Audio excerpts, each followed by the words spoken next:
ടീച്ചറിന്റെ ബോഡി കാണാൻ. ടീച്ചറിന്റെ തടി വളരെ വീക്ക. പിന്നെ എന്റെ ബലത്തിലാ ഇറങ്ങി നടക്കുന്നത്. ആരോഗ്യമില്ലെങ്കിൽ പിന്നെ എന്തുണ്ടായിട്ട് എന്താ?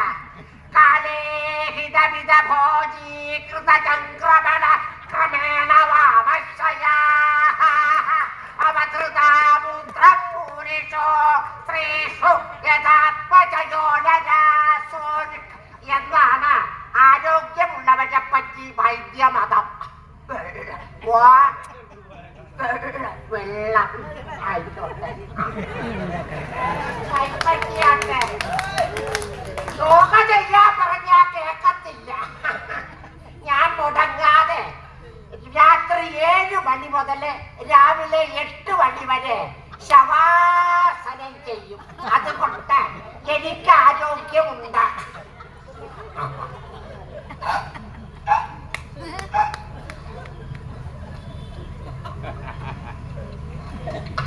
ടീച്ചറിന്റെ തടി വളരെ വീക്കാ. ഇവന്റെ പേര് കുഞ്ഞാണ്ടീന. ഞാൻ എന്റെ പേരക്കുട്ടികളുടെ പേരാ വിളിക്കുക. ടീച്ചറിന്റെ മക്കളൊക്കെ വിദേശത്താ. ഭർത്താവ് മരിച്ചിട്ട് 7 കൊല്ലമായി അല്ലേ ടീച്ചറ്? 7 ആണ്ട് കഴിഞ്ഞു. അച്ഛനൊരു ബലിയിടാൻ പോലും മക്കളാരും ഇതുവരെ വന്നില്ല. കുട്ടികളച്ഛനെ മറന്നാലും കുട്ടികളുടെ അച്ഛനെ എനിക്ക് മറക്കാൻ പറ്റുമോ? ഞാൻ തന്നെ ബലിയിടാൻ തീരുമാനിച്ചു. ഭാര്യ മരിച്ച ഭർത്താവിന് ബലിയിടാൻ പാടില്ലെന്ന് പറഞ്ഞ് ഒരു കർമ്മി തർക്കം തുടങ്ങി.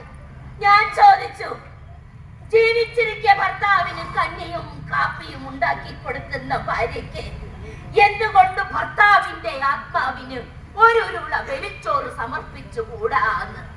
കർമ്മിക്കുത്തരം മുട്ടി. പിന്നെ ദക്ഷിണ കിട്ടണ കേസായത് കൊണ്ട് പിന്നെ അവൻ തർക്കിച്ചില്ല.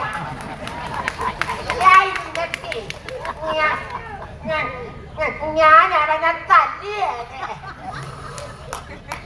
ഈ ഒരു ഗതി ഒരമ്മമാർക്കും ഉണ്ടാവല്ലേ എന്ന പ്രാർത്ഥനയോടെ ഞാൻ എന്റെ കുട്ടിയോട് അച്ഛന് തർപ്പണം ചെയ്തു.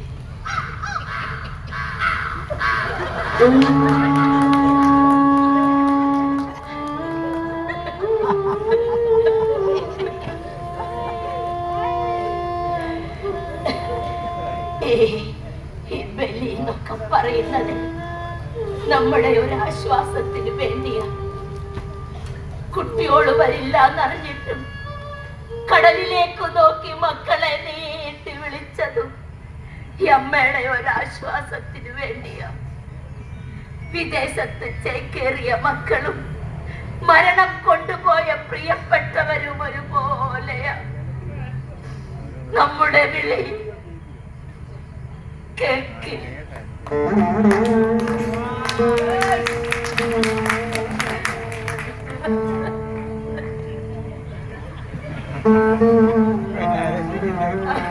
കരയല്ലേ? കരയണ്ട. എന്തിനാ കരയുന്നേ? നമ്മള് കരഞ്ഞ ആര് കാണാനാ? ആര് കേൾക്കാനാ? കരയല്ലേ? കരയണ്ട. കരയണ്ട.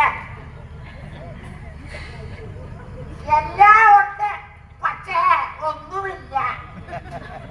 സോനു, ഓ, കുട്ടികളെ ബോറടിപ്പിക്കണ്ട. ഓ, നമുക്ക് പോകാം. ആയിക്കോട്ടെ.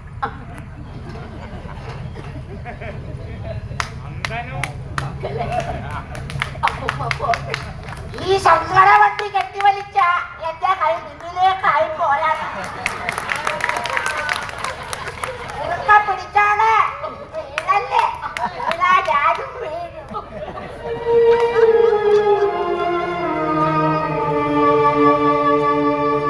കൈ കൊട്ടി വിളിക്കുമ്പോൾ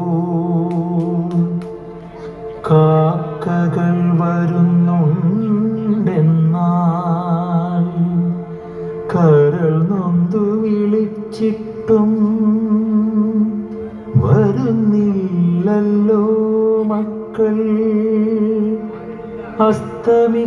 വരാറായിട്ടും കാത്തു കാത്തിരുന്നിട്ടും